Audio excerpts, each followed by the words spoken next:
Hello, the game has started. It's my opponent to go first. I've got a nice rack. I have eyesore, which I think is good. Could be hyphenated or 2 words, but I think I have eyesore.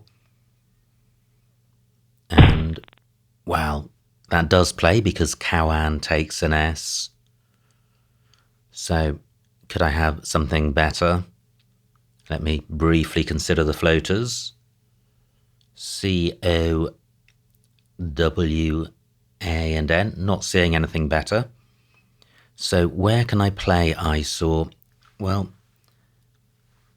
I think this location is going to score the most.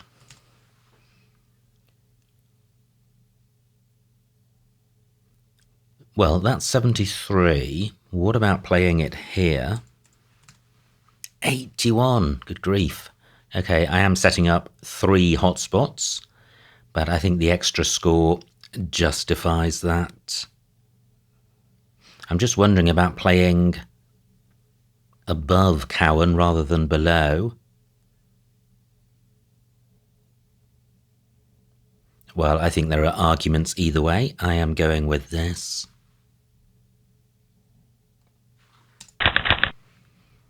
Oh wow, not a great pickup, 3 eyes, but the scoring tiles should help get rid of them.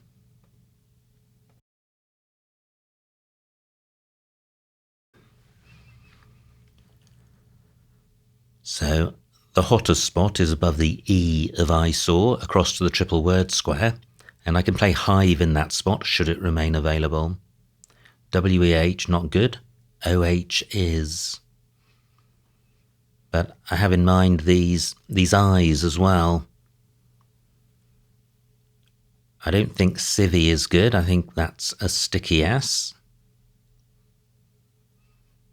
I don't have to get rid of 3 eyes and may not be able to do so, but certainly getting rid of 2 would be good. Wow, fantastic bingo by opponent. Yeah, and that would still have played if I had played in row G. Opponent takes out that super hot lane at the right of row H. Bottom A does not take an S. I don't have any 8-letter bingos with this rack. So, at the moment, I've identified nothing. I can play chive. What about the OH spot? I don't think that's particularly good. Wow, chive. Keeping A-double-I. But 26 points. Is there any way to do better than that? Vibe, 18. The H doesn't add 8 points to this rack leave.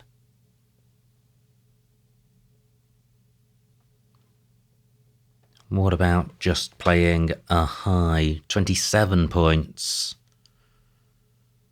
And the V will help with these vowels. So A-double-I or E-double-I-V. I think this is a better play, and I'm stopping opponent from scoring around this spot. I am going with this. Wow, what a pick. This is super close to a bingo. I have vitiate as a 7. Will that play? Yes, at the moment it does because of wet and I. Wow, what a turnaround. I thought the previous rack was going to take a few moves to sort out. Now, opponent plays in the spot I had identified for vitiate. Not seeing anywhere else for that. However, surely I could have a bingo here.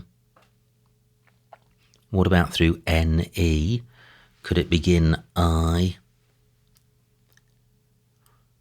Such a nice looking set of tiles. What if it ended Ive?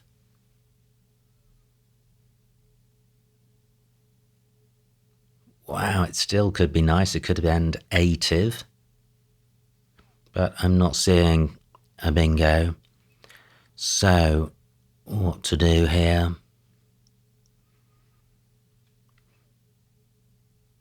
Evitation is a 9-letter play,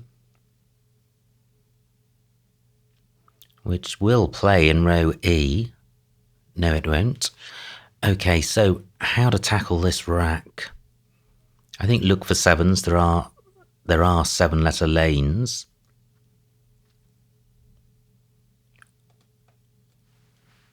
Still plenty of time.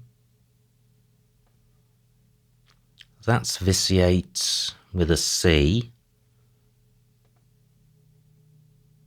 No floating T's. Well, TI not in the right spot for vitiated.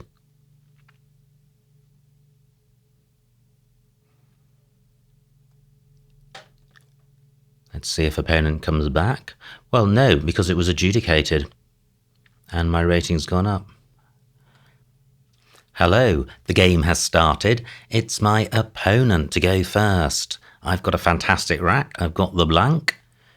But I don't think I have a bingo. U and X, not particularly bingo-y. I do have the EAUX ending. But with E and H, I'm not seeing anything which works. Now, I've just had a game adjudicated in my favour. We both played a few moves and then opponent bailed, so my ratings popped up a couple of points.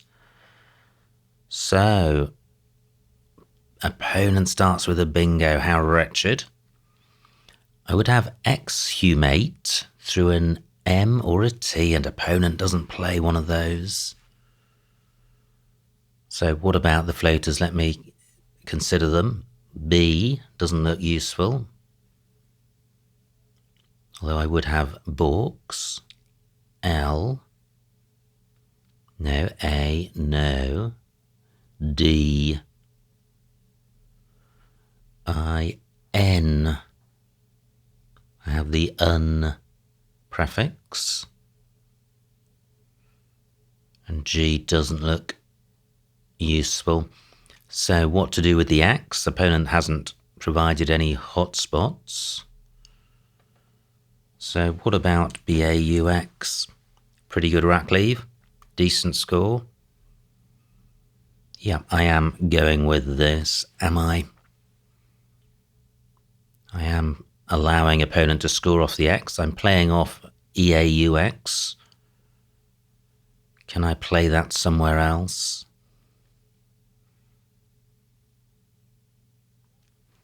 I could play EAUX in column 6, keeping the A. Does the A help this rack? Not massively. There are lots of floating vowels on the board. I'm going with this. And surely I am bingoing now. So I have thionate through this I. Double lane in row K. Not seeing anything. Blading, I think, takes an S on the end. Not seeing an S play. What about a 7? Well, not many 7-letter lanes. So there may not be a ton of bingos here, but the I may remain available. However, that's only face value. What about this L?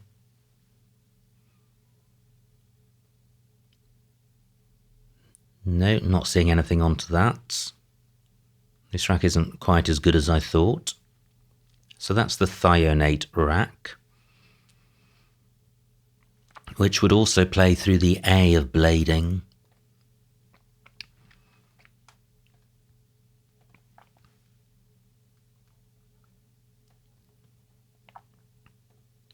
Do I have an alternative bingo?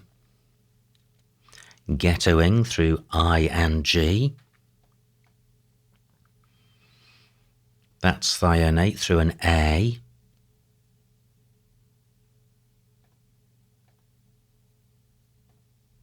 Opponent taking a while on his play. So I think Monteith through an I.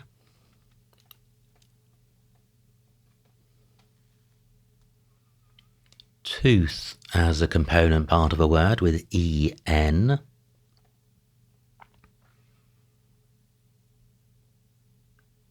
Epitheton as a 9.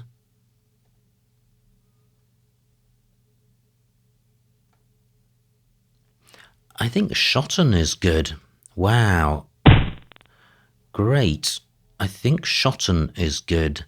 Opponent takes out the A and the I. Let's see if this stays on the board. And it does. Fantastic. And quite a good pickup. I would have Malvasi through an E. And there is an E available. Wow. That would be back-to-back bingos. And if opponent plays in column 5 to score off the X, that E remains available. Superb. This is a really good 7-letter pick, given that I've drawn 7 random tiles. Now I've got the UBL ending through AB. Not seeing anything. Not seeing anything through IN. I would have misvalue through a U. U of bows not in the right spot. Bauxite is good. What about the T? So I've got the ism and the mis prefixes and suffixes. The IVE ending. Fantastic. Malvasi remains available. I need a floating E, but the E of Mavie. Wow, if opponent had played in column 5, which XA isn't good, then I would have had a triple. So Malvasi for 84. Oh wow, what a ridiculous pick. I was just ruining my luck at the beginning of the game, given that the previous game had been abandoned when I was doing well, and when opponents opened with a bingo in this game, but look how this game has turned around. I've had back-to-back bingos, and this is the rack I face for a triple back-to-back bingo. An opponent changes. Good grief. And I've got row O. This is insane. So, do I have a triple in row A? Or at least a row O bingo? I think I am going to need to go through the alphabet. So this rack plus an E. F, not massively bingo-y, but when you've got the blank, you've got a lot of potential racks.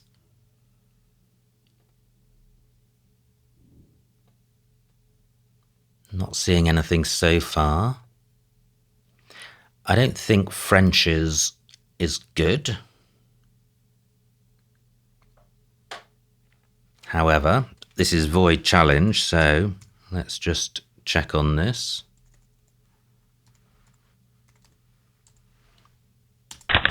And it is good. Unbelievable. 167-point triple. I was not expecting that to stay on the board. Wow. Amazing. 3 back-to-back bingos, and the third of which is a triple 9-timer. Unbelievable. So I have established a 200-point lead with 45 tiles in the bag. And wow, rack 4. No, I do not wish to abort the game, surprisingly. Good grief. So, well, I don't think I have a quadruple back-to-back bingo. But it's a balanced rack and I should be able to score quite well. I think people should be allowed to enjoy their day in the sun. I always see the game to the end, even when I'm on the receiving end of a hammering. However, I also do see the alternative point of view that people in a losing position may just want to move on to another game. So, what am I going to do here? Malvasi takes an S. So, I've got pokies in column 5. Not sure if I can... Okay. That may be the last we see of opponent. Time to wait 3 minutes. And opponent has run away. He couldn't take any more. So the final score, 144 for opponent, 358 for me, a winning margin of 214 points. So a huge, huge win.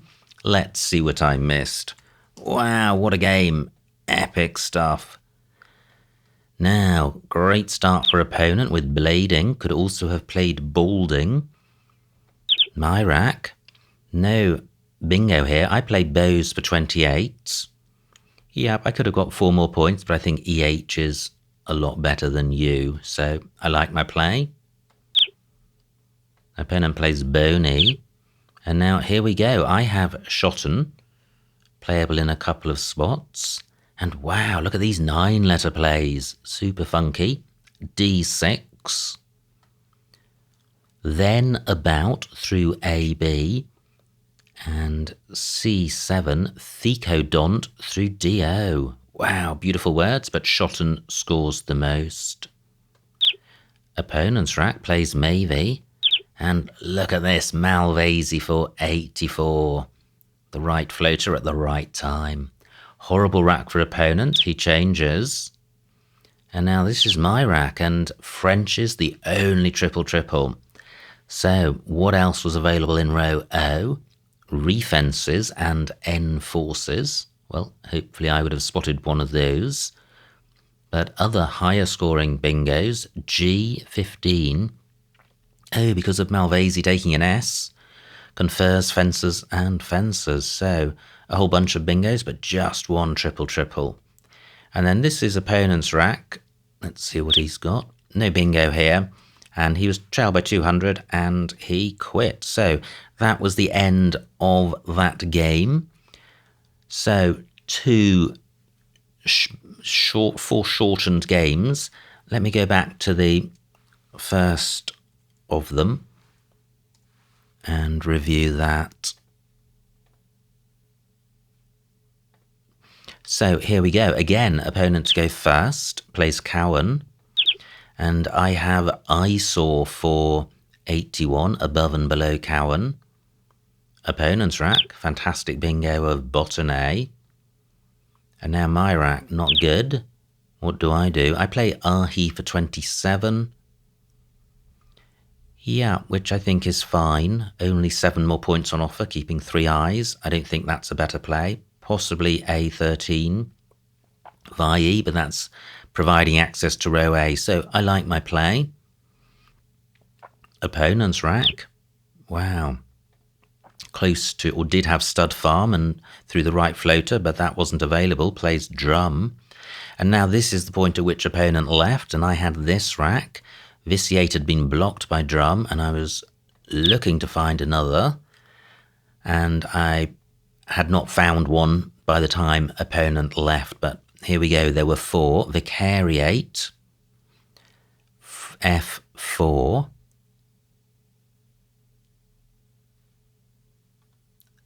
F4, oh, through C and R. Wow, nice. And imitative, E7 through TI. And then cative as a 7, E14, and tick. So a choice of bingos there, 3 of which were 9-letter plays.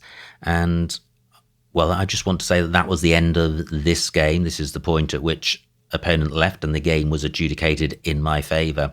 But both in this game and in the other game, 9-letter plays were playable. So it shows that they are important. They do crop up far less often than 7s and 8s, so you can't really justify studying them if you, given that the 7s and 8s are more useful to study. However, the 9s are great fun to study, and they do come up occasionally as demonstrated by these games. And if you're interested in watching me card boxing 9-letter plays, I have put out a series of short videos on the channel which demonstrate me doing just that. So do have a look at those if you're interested. And the format that is shown in those videos is the same as I use in my other card books for 7 and 8-letter plays. So if you're interested in how Scrabble players study words, check out the shorts, because what I do is pretty much what other top players do as well. So a bit of a bitty afternoon today with 2 games that didn't run through to their conclusion. But I hope you enjoyed the games nonetheless. Like and subscribe, and I will see you next time.